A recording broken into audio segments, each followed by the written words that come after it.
السلام عليكم. اول وصفه معانا النهارده في المنيو، جبت الخلاط ضفت فيه بصلايه وطماطمايه وكمان فلفل وضربتهم كويس مع شويه ميه صغيرين، وهبدا بقى اضيفهم على اوراق الفراخ. عندي 5 اوراق، قسمت كل ورك كده على جزئين، طبعا غسلينهم منضفينهم كويس جدا. هبدا بقى اضيف عليه الخليط اللي انا ضربته في الخلاط، وبعدين هتبله بالملح والفلفل الاسود وبهارات فراخ. ضفت شويه من مرقه الفراخ، حابه تضيفيها او لا زي ما تحبي. ضفت كمان جنزبيل، وضفت حوالي معلقه من الصويا صوص ومعلقه من دبس الرمان. وهنا بقى البهارات المتوفرة عندك او اللي بتحبي تضيفيها ضيفيها.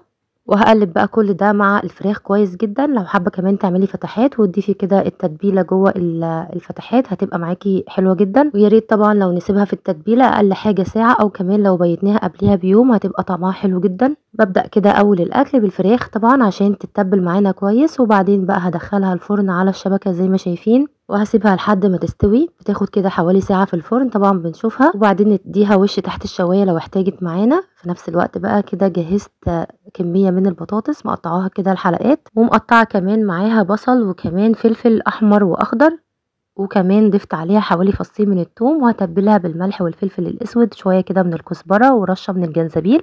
ضفت لها كمان شوية كده من مرقة الدجاج، بستخدمها فورية او المكعب زي ما تحبي. وهبدأ اضيف عليها عصير طماطم كنت ضرباه في الخلاط، ضايفه معاه معلقة من الصلصة. بتظبطي بقى الملح في الوقت ده، وضفت كمان رشة بسيطة من السكر عشان الطماطم. هنضيف بقى شوية زيت او سمنة زي ما تحبي، وهبدأ بقى ارفعها على النار وهغطيها لحد ما تستوي معانا. واول ما تبدأ تغلي معانا تبدأي كده تقلبيها. طبعا لما تستوي بقى ما تقلبهاش عشان طبعا ما تتكسرش منك وتتهري منك. بقلبها بس تقليبة واحدة وبسيبها بقى لحد ما تستوي. اخر حاجة هنبدأ نجهز رز ابيض هنقدمه جنب الاكل. غسلت كمية من الرز، ضفت عليها الملح وهشوحه كده شوية مع زيت او سمنة. ولما يسخن معانا هبدأ اضيف عليه مية. المية بتكون قد كمية الرز اللي احنا ضايفينها. بقلبها وبسيبها على نار عالية لحد ما يتشرب، وبعدين نهدي النار لحد ما يستوي. بقلبه طبعا من وقت للتاني عشان ما يلزقش معانا من تحت، وبعدين بقى خلاص بنسيبه على نار هاديه لحد ما يستوي معانا. كانت خلاص البطاطس كمان استوت وكمان الفراخ، هنحمرها بس تحت الشوايه وبكده الاكل جاهز معانا. نبدا بقى نقدمه. هنغرف الاول الرز وقدمته بالشكل ده، وكمان البطاطس هنبدا بقى نقدمها. وما شاء الله الاكل جاهز معانا بسرعه جدا، ما اخدش معانا وقت. هنبدا بقى نقدم كمان الفراخ على الرز بالشكل ده. وزي ما قلت في الاول انا كنت مقسمه الاوراق على جزئين. الجزء الاول هيبقى الدبابيس، هيبقى معانا في اليوم الاول، وبعدين هتبقى اليوم التاني هنعمل فيه باقي جزء الورك. يعني الاكله دي هتبقى اكله يومين معانا. ودي كانت اول وصفه معانا. ندخل بقى على تاني وصفه. حضرت بصل وفلفل اخضر وكمان توم، قطعتهم بالشكل ده وهبدا افرمهم في الكبه فرم ناعم بالشكل ده. مش هصفي المية ولا اي حاجة. هبدأ اضيف بقى الخليط ده على اللحمة مفرومة. كمية اللحمة طبعا زي ما تحبي، انا استخدمت حوالي نص كيلو او اقل كمان. هنبدأ بقى نضيف عليه معلقتين كبار من النشا ومعلقتين كبار من البقسماط. ضفت كمان معلقة صغيرة من الملح ومعلقة صغيرة من الفلفل الاسود وكمان جنزبيل وكزبرة ناشفة وبهارات كفتة او بهارات لحمة زي ما تحبي. البهارات بقى اللي بتحبي تضيفيها ضيفيها. ضفت كمان رشة بسيطة من الزيت عشان اللحمة معانا ما فيهاش نسبة كده من الدهون. ضفت كمان حوالي معلقة صغيرة من البيكنج باودر، وقلبت بقى الخليط ده كويس جدا لحد ما اللحمة معاكي تعمل زي خيوط كده. طبعا ممكن كمان تعمليها في الكبة، بس انا عجنتها على ايدي كده وكانت معانا برضو مظبوطة جدا. هبدأ بقى اشكلها لصوابع. حجم الصوابع طبعا زي ما تحبي، كبير او صغير، وبرصها في صينيه دهنيها برشه من الزيت. وهنشكل بقى صوابع الكفته معانا زي ما تحبي. تقدري كمان تعمليها مدوره. خلصت الكميه كلها. صوابع الكفته زي ما شايفينها حجمها كمان كبير. رشيت كمان عليها فوق الوش رشه كده بسيطه من الزيت، وهبدا بقى ادخلها الفرن على الشبكه على درجه حراره عاليه لحد ما تستوي معانا. كفته كمان ما بتاخدش وقت في السوا، بتستوي معانا على طول. اثناء بقى ما الكفته تستوي هنبدا نجهز مكرونه. سلقت الاول كميه من المكرونه. لما استوت معانا في نفس الحله ضفت شويه من الزيت وضفت عليها توم مفروم. هنعمل النهارده الصلصه بالثوم بس. حمرت الثوم لحد ما اخد معانا لون ذهبي. بدات اضيف عليه صلصه الطماطم. الصلصه دي شايلاها كده في الفريزر، ضفتها على طول على الثوم، وضفت لها رشه من السكر وكمان ملح وفلفل اسود، شويه كده من الكمون والكزبره. بسيبها بقى لحد ما تتسبك وتتقل معانا، وبيكون ده قوامها. وقت بقى التقديم بنبدا نضيف عليها المكرونه ونقلبها بالشكل ده ونقدمها. وكانت خلاص الكفته استوت معانا زي ما قلنا، ما بتاخدش وقت خالص. هنبدا بقى نقدمها. قدمتها في طبق على شويه كده من الجرجير، تقدري تقدميها على اي خضره عندك، بقدونس او كزبره.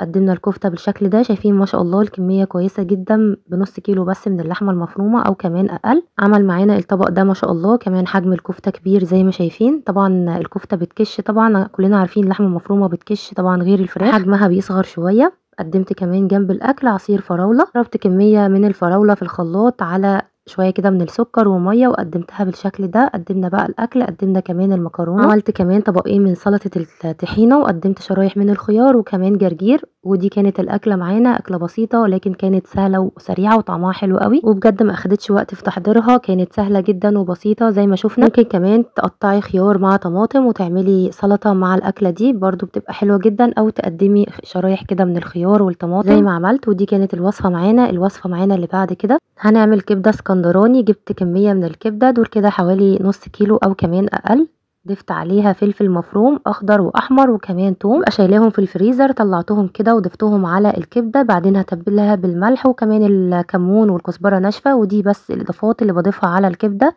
وبعدين بقلبها كويس، وطبعا بقى بتسيبها في التتبيله دي كميه كويسه، اقل حاجه ساعه عشان تبقى طعمها حلو. وبعد ما سبتها في التتبيله جبت طاسه على النار، ضفت فيها شويه كويسين كده من الزيت، ولما سخن معانا نزلت بكميه من الفلفل الاخضر مقطعاه لقطع صغيره. وطبعا كل بقى ما زودتي الفلفل الاخضر كل ما هتبقى معاكي كمان طعمها احلى. شوحت الاول الفلفل لحد ما بدا يدبل معانا، وبعدين ضفت عليه الكبده، وكل ده النار معانا بتكون عاليه عشان الكبده ما تبداش تنزل اي ميه فيها او سوائل، تاخدش وقت على النار. مجرد ما بتغير لونها في الاخر بضيف لها عصرة ليمون وخلاص بنقدمها. ما نسيبش كمان الكبده كتير على النار عشان ما تسودش مننا، وكمان تبقى بتشد. وتقدمي معاها مكرونه او بالعيش في سندوتشات، تحفه جدا. الوصفه بقى معانا اللي بعد كده هنعمل بيتزا. استخدمت 6 كوبايات من الدقيق، ضفت عليها معلقه كده من الزعتر ورشه بسيطه من الملح، ضفت كمان معلقتين كبار من السكر وكيس من الخميره او معلقه كبيره، وهقلب كويس المكونات دي. استخدمت 6 كوبايات من الدقيق عشان هعمل 3 بيتزات، لكل بيتزا بستخدم فيها كوبايتين من الدقيق. ضفت كمان عليهم 6 معالق كبار من الزيت، يعني لكل كوبايه دقيق بضيف لها معلقه. وقلبت الزيت مع المكونات كويس، وهبدا بقى اعجن بالميه. ضفت الاول كوبايه وبعدين هقلب، وبعدين هنبدا نضيف الكوبايه الثانيه، بتضيفيها بالتدريج لحد ما تتشكل معاكي العجينه. العجينه معانا بتكون متماسكه لكن في نفس الوقت برضو بتكون طريه شويه عشان تطلع معانا المخبوزات طريه. هنبدا بقى نعجن كده بايدينا، نعجنها كويس جدا.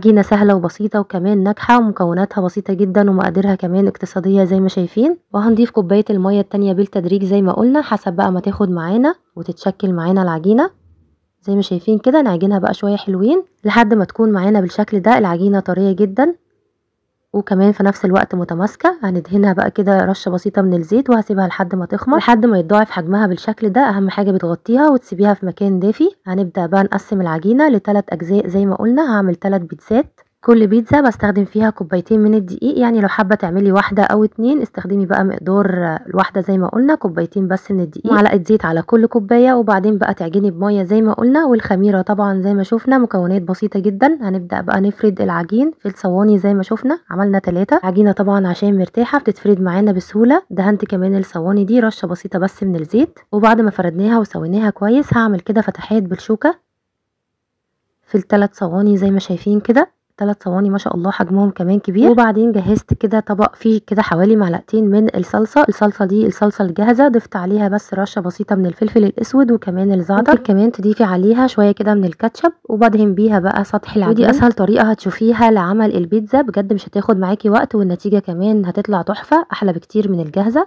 هنبدا بقى نجيب الجبن. استخدمت جبنه رومي او تركي مبشوره او اي قطع عندك. انا بشيل كده علبة في الفريزر لاي بواقي او قطع بستخدمها بقى في البيتزا.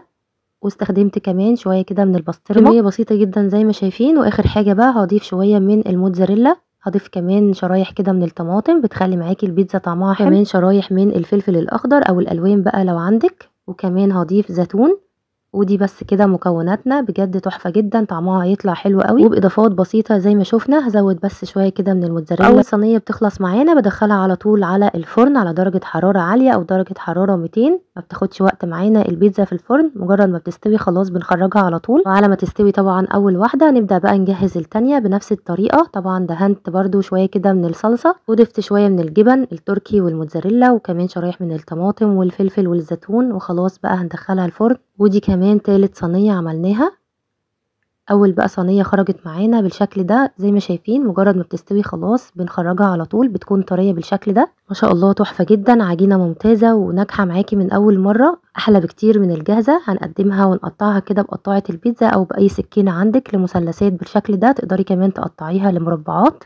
وتحفة جدا، طعمها حلو قوي. زي ما شايفين العجينة طرية جدا ولونها كمان فاتح من جوه وهشة، وبجد احلى غدا ممكن تعمليه، تغيير طبعا عن اللحوم والفراخ، وكمان اقتصادي، ما اخدش مننا او ما كلفناش حاجات كتير، طبعا غير تكلفة الجاهزة بكتير. شايفين ما شاء الله تحفة، جربوها بنفس الطريقة هتعجبكم قوي. طبعا تقدري تضيفي على البيتزا زي ما قلنا اي حاجة عندك او اي بواقي عندك. ودي كمان كانت الصينية التالتة معانا وما اخدتش وقت زي ما شفنا. زي ما قلنا كده المعجنات ما بتاخدش وقت في الفرن، لو حباها تكون طرية وتخرج معاكي طرية بالشكل ده ما تقعديهاش كتير في الفرن، مجرد ما تستوي معاكي على نار عالية خلاص بتخرجيها على طول. وقدمناها بالشكل ده، طبعا تقدمي بقى معاها شيبسي او بطاطس او حاجة ساقعة، تحفة جدا. الوصفة اللي معانا بعد كده هنعمل مع بعض الكشري المصري، احلى بكتير من الجاهز وكمان سريع وسهل، مش هياخد معاكي وقت. في البداية قطعت كمية من البصل لشرايح صغيرة وضفت عليها حوالي معلقة او معلقتين من النشا وهقلبها كويس مع البصل. ممكن كمان تضيفي دقيق، الدقيق ده او النشا لما نغلفه بالبصل هيخلي البصل معانا مقرمش وكمان طعمه هيبقى حلو. وفي زيت سخن على النار هنحمر كمية البصل اللي معانا بالشكل ده. طبعا الزيت بقى اللي هنستخدمه في الوصفة او ما هنستخدمه في البصل هنستخدمه في الوصفة معانا، يعني هتستخدمي كمية مناسبة من البصل. على ما يتحمر معانا البصل هنجهز كده دقة بسيطة وسريعة قوي على النار التانية. جبت شوية من الزيت في طاسة، لما سخن معانا نزلت بحوالي معلقة من الثوم، هخليه بس يغير كده لون، بشوحه لحد ما يبدأ يبقى لونه ذهبي شوية. هبدأ اضيف عليه شوية من الخل، حوالي كده ربع كوباية، وهزود بقى مية، هضيف كده حوالي كوباية من المية. والدقة دي هنعملها كده على السخن، ممكن طبعا تعمليها على البارد، تعملي كل المكونات ومش لازم تشوحي الثوم، بس الطريقة دي بتبقى كمان طعمها احلى بكتير. زودت المية زي ما شفنا، بعدين بقى هنبدأ نضيف الملح والكمون والكزبرة الناشفة وبس كده. دي بتكون الدقة جاهزة معانا، مجرد ما بتغلي معانا خلاص بنقفل عليها النار ونقدمها. حابة كمان تضيفي شطة لو حابة براحتك طبعا حسب الرغبة. في نفس الوقت طبعا كنا بنقلب البصل، مجرد طبعا ما بياخد معانا لون من تحت نبدأ بقى نقلبه على الوش التاني مع التقليب طبعا طول ما احنا واقفين عشان ياخد كله لون كده موحد. مجرد طبعا ما ياخد معانا لون ذهبي حلو نخرجه على طول، ما نسيبهوش طبعا لحد ما يغمق عشان ما يبقاش مر معانا. هنخرجه كده في طبق زي ما شايفين، ما شاء الله اخد لون حلو كمان مقرمش زي ما شفنا كده، تحفة جدا. وخلاص الدقة جاهزة معانا، نبدأ بقى نضيفها في طبق. وهنستخدم بقى زيت البصل زي ما قلنا، هضيف شوية في حلة وهبدأ احمر فيه كمية من الشعرية. لما تاخد معانا لون ذهبي حلو هبدأ اضيف عليها مية، المية دي بتكون قد كمية الرز اللي هستخدمه. ضفت كمان كمية من العدس بجبة، استخدمت حوالي ربع كيلو. الاول كنت نقعاه وغسلاه كويس ونقعاه في شوية مية عشان طبعا يستوي معانا بسرعة ومصفياه بالشكل ده. ضفته بقى على الشعرية وهنتبل بملح وكمون وشوية من الفلفل الاسود، وهبدأ بقى اضيف عليه كمية الرز اللي هنستخدمها.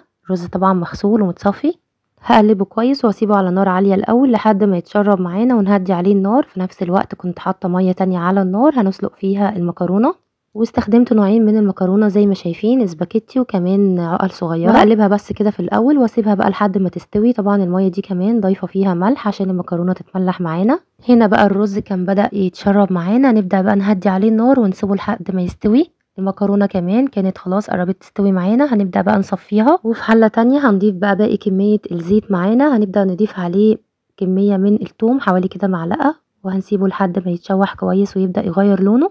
واحنا كده بنعمل صلصة الكشري. صلصة الكشري طبعا بنعملها بالثوم بس، مجرد كده ما الثوم معانا يتشوح هنبدأ بقى نضيف عليه حوالي كده معلقة من الخل، وبعدين ننزل بكمية الصلصة. استخدمت طماطم كنت شايلاها كده في الفريزر، ضفتها وهنبدأ بقى نتبل بالملح وفلفل اسود وكمان شوية من الكمون والكزبرة. نضيف كمان رشة بسيطة من السكر، وهنسيب بقى الطماطم دي لحد ما تتسبك معانا. هنا بقى خلاص الرز كان استوى معانا هو كمان، والعدس والشعرية على نار هادية طبعا زي ما قلنا، بنقلبه بس كده وخلاص هو كده جاهز معانا.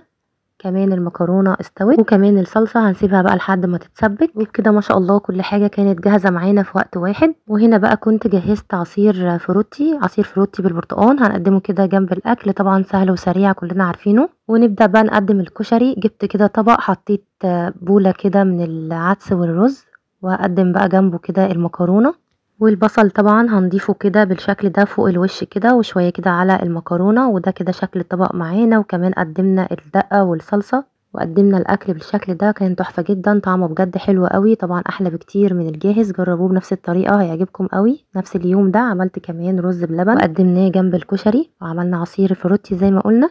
لو حابة كمان تضيفي على الطبق الصلصة كده من فوق، يعني زي ما تحبي، التقديم ده بيبقى حسب الرغبة، او تضيفيها في اطباق كده. طبعا ما شاء الله الاكل كان تحفة جدا، سهل وبسيط زي ما شفنا، كله كده كان في وقت واحد، خلاص معانا في وقت واحد وطعم ولا اروع. وطبعا الكشري بيرمي معانا كمية كتير جدا، يعني بتبقى اكلة كمان تكفي معانا يومين.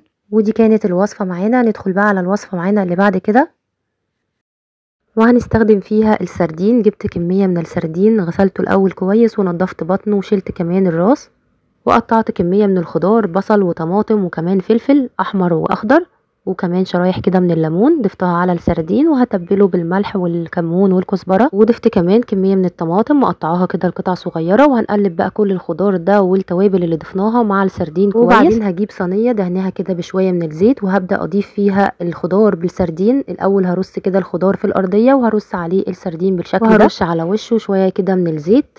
هنبدأ بقى ندخله الفرن على الشبكة على درجة حرارة متوسطة لحد ما يستوي. طبعا السردين مش بياخد وقت، بيستوي معانا بسرعة جدا. تقدري كمان تحطيه تحت الشواية وياخد معاكي لون، ونبدأ نقدمه بالشكل ده. أكلة سهلة وسريعة جدا، ما وقفتناش خالص في المطبخ. حضرنا كمان خضار، قطعت شرايح من القتة او الخيار لو عندك، وكمان بطاطس، حمرت كمان بطاطس وشرايح كده من الطماطم والخس. الخضار بقى اللي بتحبي تقدميه جنبه قدميه، ورصيت السردين بالشكل ده. وكمان الخضار اللي احنا سويناه مع السردين اللي هو الليمون والبصل والطماطم والفلفل بنقدمه كمان جنبه، بيتاكل كمان معاه، بيبقى طعمه حلو قوي. ودي كانت الوصفه معانا، سهله جدا وسريعه، مش هتوقفنا خالص في المطبخ، وطعمها بيطلع تحفه. وكمان فوائد السردين يعني كتير. كمان الاكله قيمتها الغذائيه عاليه. كنت عامله كمان حلو اليوم ده، حلو سهل وسريع جدا، وكمان اقتصادي قوي. كمان الوصفات الحلوه دي هنزلها في فيديو منفصل ان شاء الله، عشان الفيديو ما يطولش معانا.